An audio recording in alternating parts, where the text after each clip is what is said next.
ஒன்றும் வாய்ப்பே கிடையாது. அவர்கள் கட்சியிலே இல்லை, அதிமுக கட்சியிலே கிடையாது.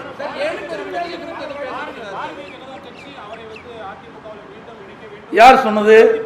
யார் சொன்னது சொல்லுங்க. யார் சொன்னாங்க? பாரஜனி யார் சொன்னாங்கண்ணே? அதெல்லாம் அதுதான் பேச்சுவார்த்தையே கிடையாது. ஒன்று நாங்கள் சந்தித்தது தமிழ்நாடுடைய வளர்ச்சிக்காகவும் பாதிக்கப்பட்ட விவசாயிகளுக்கு தேவையான நிவாரணம் வழங்குவதற்கு தேவையான நிதி ஒதுக்கீடு செய்ய வேண்டும் என்று தான் அவர்களை சந்தித்து பேச்சுவார்த்தை. 100% இதுதான் பேச வேண்டும். 100% கிடையாது. அதாவது அனைத்து இந்திய அண்ணா திராவிட முன்னேற்ற கழகம் என்பது தெளிவாக முடிவு செய்யப்பட்டு இன்னைக்கு நடைபெற்றுக் கொண்டிருக்கின்றது. அதில் எந்த மாறுபட்ட கருத்தும் கிடையாது. யாரும் கிடையாது. அதாவது கட்சிக்கு பல பேர் வந்துட்டாங்க, அவர் ஒருத்தர் தான் இருக்காரு. இன்னைக்கு பார்த்தீங்கன்னா தமிழ்நாடு முழுவதும் பார்க்கின்ற பொழுது பெரும்பாலான பேர் அங்கிருந்தெல்லாம் அதிமுக ஜாயின் பண்ணிட்டாங்க. சில பேர் அவரோட இருக்கிறாங்க. அவரே பல காலம் நீக்கி வச்சிருந்தாங்க அம்மா.